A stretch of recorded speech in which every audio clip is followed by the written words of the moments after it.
Adam Baxter stood on the corner of Crestfall Avenue, rain soaking into the threadbare patches of his well-worn coat. The city had given him little to smile about lately. Billboards and flickering neon signs along the street advertised diets, debt relief, discount funerals, anything that capitalized on fear or sadness. Passers-by walked with shoulders hunched, scowling under umbrellas that barely kept out the drizzle. Even in the dull morning light, one could see the exhaustion etched into every resident's face. Graybridge City was a place where hope had shriveled, where constant worries suffocated laughter. Adam knew the feeling all too well. He was an inventor who hadn't invented anything successful in years. Even as a child, Adam had always been able to see possibilities in scraps and broken gadgets, but that wide-eyed optimism had been chipped away by adulthood's onslaught of rent notices, rejection letters, and pitying looks.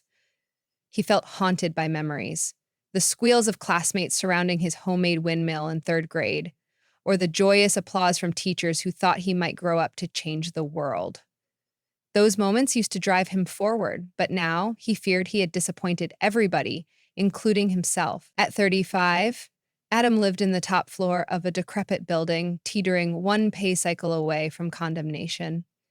Every month's eviction notice arrived right on schedule, and every month he managed to scrap by on odd jobs repairing faulty toasters or rewiring old radios.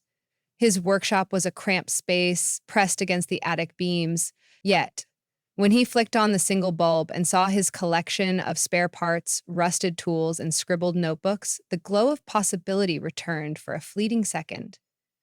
It was there, among the wires and circuit boards, that Adam felt most like himself, an imagination-rich person who might just save the world if he tried a little harder. On a fateful evening, as the sound of endless traffic drifted up from below, he found himself thinking about what was missing in Graybridge. The reflection came from reading the newspapers, flicking half-heartedly through channels, and noticing that everything fed off misery. The city needed something to shake off the gloom. It needed laughter. At first, the idea sounded absurd, even to him. He wondered how to create a device that spread something as intangible as laughter. Would it be some comedic recording? Who would want a mechanical joke teller? But then he recalled a memory from his youth. How his grandmother's laughter seemed to sparkle like fairy dust, how one giggle could shift the mood of an entire room. Grandmother had had a gift, something intangible that no machine could replicate perfectly. Yet, maybe it could be harnessed somehow, if not replicated exactly. And so Adam began to sketch. He spent hours hunched over a makeshift drawing table, mapping out the intricacies of a device that could coax real, genuine laughter from people. Perhaps, he reasoned, if he could find a frequency or pattern that activated the part of the human brain controlling humor, that might be enough to nudge someone into giggling. But it had to be more than a cheap trick. Forced or fake laughter would only accentuate the gloom when it ended. He needed to build something that sparked an authentic emotional response. Each time he drew a line or scribbled a note, a new question emerged. What if the device produced a mesmerizing comedic effect that bypassed cynicism? Could it broadcast waves of playful nostalgia? Could it recapture the innocence that made a child laugh at the silliest of things? His first prototype was a haphazard collection of wires, a small metallic sphere, and a battered speaker. Adam sealed it all inside a wooden box reminiscent of an old radio. He called it a laughter machine, for lack of a better term. When he powered it up, it produced an odd humming, like a congested vacuum cleaner. Then, with a squeak, a recorded snippet of a baby's giggle burst forth. Startled, Adam nearly dropped the device, but once he realized the giggle was coming from the speaker, he began to laugh himself. It was just a spontaneous reaction. He recognized that he'd heard baby laughter as a test audio track. Still, the release felt oddly genuine. The stress in his shoulders eased, his mood lifted, and for a moment he forgot the city's heavy gloom. The laughter machine, however primitive, had already worked on its creator. Thrilled, he made adjustments, considering that people might tune out. The spirit of laughter required surprise, spontaneity, and variety. He began programming a random sampling of different laughs, the raucous cackle of an old man, the melodic peal of a teenage girl, and the belly laugh of an irrepressibly joyful aunt. He also tinkered with the pitch, speed, and timbre, aiming to replicate the effect of hearing an unexpected guffaw from a close friend. When he tested his second prototype on Mr. Davenport, the stoic landlord on the first floor, the man initially scowled, but seconds later, a bemused grin tugged at his thin lips, and he let out a small chuckle. Adam concluded that if Mr. Davenport, perpetually complaining about late rent, could crack a smile, then the device had potential. Placed strategically, the laughter machine could remind people of their shared humanity. It could pop up in a subway station or a hospital waiting room, especially those tense spaces where sorrow and frustration silently accumulated. Adam envisioned a scenario where unsuspecting travelers among the city's crowded corridors would overhear the sweet notes of laughter and feel their own spirits brighten just a little. Maybe it wouldn't solve every vast social problem, but it might break the relentless chain of negativity. He became consumed by the mission, certain that if he could craft the machine just right, it might spark a revolution of joy in Greybridge.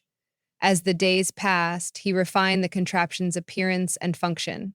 He wrapped a polished metal cover around the internal parts, etched whimsical patterns on the sides, and installed a small, rotating microphone that could sense ambient frequencies. The machine would respond to the environment's emotional tone, modulating its output for maximum effect. Subtle giggles during quiet moments, hearty guffaws when it sensed raised voices. It had an uncanny ability to detect tension in the air and counter it with exactly the right kind of laughter needed at the time. Adam felt like a wizard conjuring delight where gloom had taken hold. However, Greybridge was notorious for its pessimism. Adam worried that unveiling such a concept would yield ridicule or hostility. He mustered his courage and arranged a small demo at the local community center, where the city council sometimes gathered to hear petitions from citizens. On the day of the demonstration, he arrived nearly trembling, the device tucked under his arm like a newborn. The building's fluorescent lights buzzed overhead, and the stale smell of worn carpet greeted him as he entered, a perfect metaphor for the city's inertia. He set the device on a plain metal table in front of the council members, who were seated behind a long desk draped with the official city emblem. Their expressions were skeptical at best. The chairwoman, Ms. Wilcox, raised a single eyebrow when Adam introduced himself as an inventor. Nervous sweat gathered on his brow, but he forced a polite grin and flicked the switch. For a moment, nothing happened. With each second of silence, the tension ratcheted higher. Suddenly, a soft chuckle emerged, like an amused friend who had noticed something genuinely funny. One council member coughed uncomfortably, but then softened at the sound. The machine cycled through a few more laughs, an infectious giggle, a warm, rolling guffaw, and Ms. Wilcox's stern face twitched with a faint smile. A murmur of cautious curiosity rippled through the room. Adam explained his vision: to install multiple laughter machines across the city, to remind people of simpler joys, to create spontaneous moments of levity. I believe such moments can heal bitterness, he implored. He admitted it wasn't a cure-all, but perhaps a reminder that laughter was still possible, even in difficult circumstances. He finished his presentation, feeling vulnerable, yet hopeful. The council members thanked him, promised to consider the proposal, and moved on to the next agenda item. In the following weeks, Adam heard nothing. He tried to contain his disappointment. Meanwhile, he managed to install a few prototypes around the city on his own, sticking them discreetly near benches or inside libraries, where they wouldn't be removed quickly. It was a small experiment. At first, no one noticed the machines, but then came whispers about something weird that made me laugh for no reason. Soon, certain neighborhoods experienced small waves of cheerful conversation. A mother waiting at a bus stop found herself giggling along with her toddler thanks to the device's playful chimes. A group of students, stressed about exams, huddled around one such machine in the library after hours, letting out laughter that melted their anxieties. Bit by bit, Adam heard stories of strangers bonding over the unexpected sound of merriment in places they least expected it. The shift was gradual but noticeable. Newspaper reporters started asking around, wanting to know who had installed these mysterious gadgets.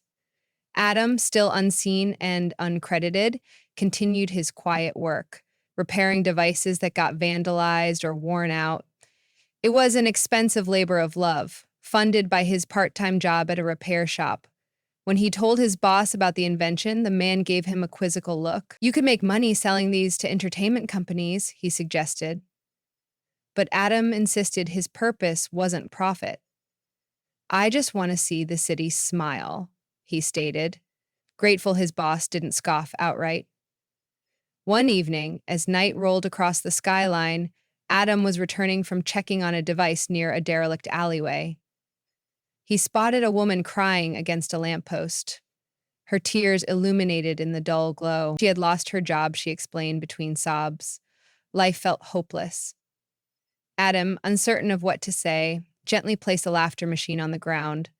The device sensed the tension, releasing a small series of subdued snickers that crescendoed into a bright laugh. During the first couple of giggles, the woman merely looked puzzled. Then a smile broke through.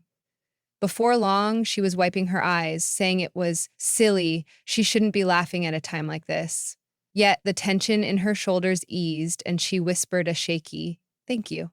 As Adam walked away, he realized that, for the first time in months, he, too, felt a flicker of genuine hope. Encouraged by such encounters, Adam became more emboldened. He gathered enough courage to contact local journalists. He pitched the story of how a handful of small devices scattered across Graybridge had already changed some corner of the city's atmosphere. Initially, the newspapers were hesitant. Good news didn't sell as well as scandal or tragedy. But one freelance reporter named Julia took interest, recalling that she had once stumbled on a bench that emitted a serene burst of laughter. Intrigued, she met Adam in his cluttered workshop. She listened to his life story, peppering him with questions, her eyes revealing both skepticism and fascination. Julia spent time observing how he assembled each machine, painstakingly checking solder joints and calibrating audio frequencies. She discovered the complexity in his contraption, how it wasn't just a speaker with a laugh track, but something that assessed emotional undertones and responded in layers, like an interplay with the environment. She was moved by Adam's sincerity. His hands trembled slightly when he talked about wanting to offer the city a gift, one that asked for nothing in return except a moment of joy. Julia realized that even if it sounded naive, sometimes a small act of kindness could spread further than reason would dictate. When Julia's piece was finally published, it carried the headline, "Local Inventor Brings Laughter to Graybridge." In the article, she recounted how residents had reported surprising pockets of chia around the city and explained how each machine worked. She concluded with Adam's heartfelt wish that laughter might unite people once again. The story went relatively unnoticed at first, tucked into the community section, but gradually it gained traction on social media, with some residents sharing anecdotes. More and more people came forward with their own experiences, stories of unexpected giggles that had broken arguments, tension, or pure despair. The community began to buzz. Soon, newscasters picked up the story, and the city that prided itself on cynicism started to reconsider. The city council, which had left Adams' earlier petition in bureaucratic limbo, found itself inundated with calls from citizens who demanded more laughter machines rolled out officially. City Hall debated whether to allocate funds for such an initiative. Some factions saw it as frivolous or silly, yet a crucial majority recognized the intangible importance of morale. In a vote that narrowly passed, Graybridge approved a pilot program to install the devices in public spaces, from government offices to transit stations. The night of the official launch felt surreal to Adam. A modest ceremony was arranged in the central plaza, where a handful of council members, local press, and curious onlookers gathered under a constellation of flickering street lamps. Adam stood before them all, a microphone in hand, heart pounding. He spoke of how laughter had been overshadowed by the city's hardships, but was never truly gone. On a small platform sat several newly designed versions of the laughter machine, each sleeker and more reliable than the prototypes. Though the devices themselves were humble in appearance, the promise they held was enormous. The mayor pressed a large button to signal the official start. The devices whirred to life, releasing a synchronized chorus of cheerful giggles, bright peals, and warm chuckles. The crowd's reaction was tentative at first, but soon enough a ripple of genuine mirth spread among them. Neighbors who rarely spoke found themselves grinning ear to ear. A father hoisted his child onto his shoulders, letting the boy giggle hysterically. Even the notoriously stoic Miss Wilcox was spotted hiding a grin behind her hand. It was as if a weight lifted from collective shoulders, replaced by a gentle fizz of possibility. Over the next few weeks, laughter became a part of daily routine in Greybridge. Bus drivers reported that morning commutes, once quiet and sullen, were dotted with small pockets of laughter that lifted everyone's spirits. Some shops started playing along, posting funny riddles on their storefronts, encouraging customers to have a good laugh. A group of college students formed a laughter flash mob that spontaneously erupted in giggles at random corners, encouraging strangers to join in. Little by little, the city, known for its perpetual frown lines, brightened. Inevitably, challenges emerged. Vandals damaged a few machines, and some critics argued that the city was wasting resources on forced cheer. Adam felt discouraged, questioning if he had indeed overstepped. Yet, each morning brought new testimonies from grateful residents, teaching Adam to trust the impact of small joys. On tough days, he remembered the woman he'd met crying under the lamppost, how the device had been a simple gift of solace. It was no cure for joblessness or heartbreak, but it reminded people that they could find strength to endure. Just as Adam began to feel comfortable with the progress, Greybridge faced an unprecedented crisis, a flood caused by a series of unrelenting storms. Rivers overflowed, water crept into streets, and entire neighborhoods submerged under murky waves. Fear and anxiety reached an apex. Emergency services worked tirelessly, but morale plummeted. Adam, heart pounding, realized that just when the city needed hope the most, many of the machines had been destroyed by floodwaters or were inaccessible. He wondered if laughter even had a place in such a dire situation. People were losing homes, businesses, and cherished possessions. He feared being accused of trivializing tragedy with his invention. Yet, as days turned into weeks of disarray, Adam felt compelled to act. Abandoning his usual meekness, he sought a way to repair the machines that had survived and place new ones in emergency shelters. Working around the clock, Adam rigged a set of waterproof enclosures for the devices. Donations of scrap plastic and acrylic poured in from neighbors who had come to trust him.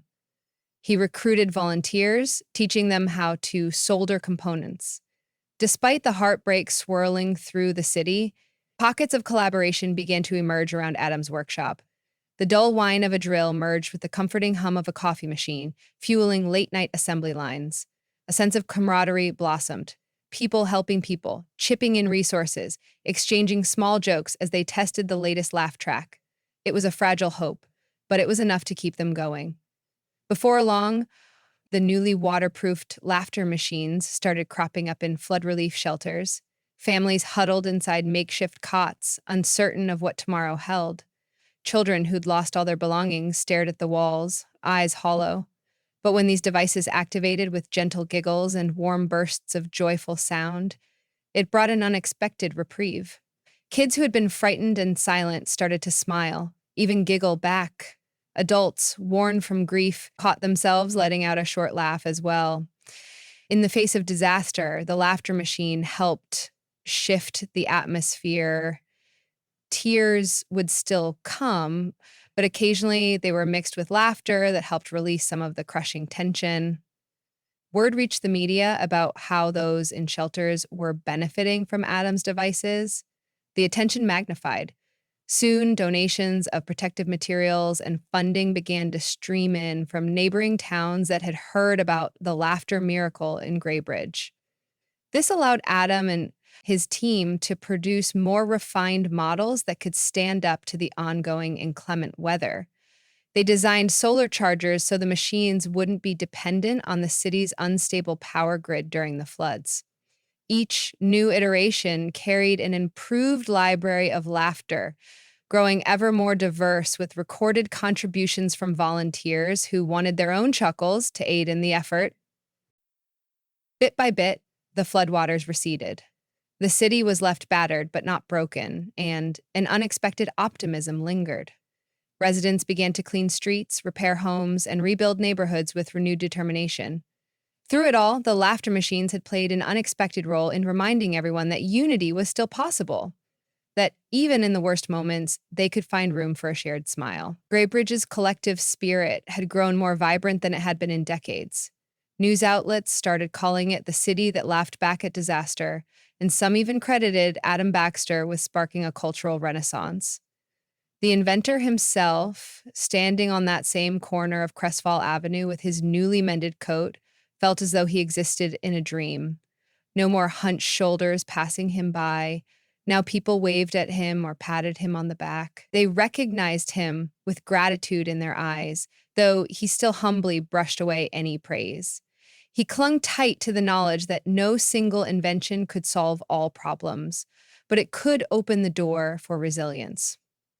One afternoon, Adam strolled through a local park, one of the first major spaces to dry out and reopen after the flood. Children chased each other across a soggy lawn.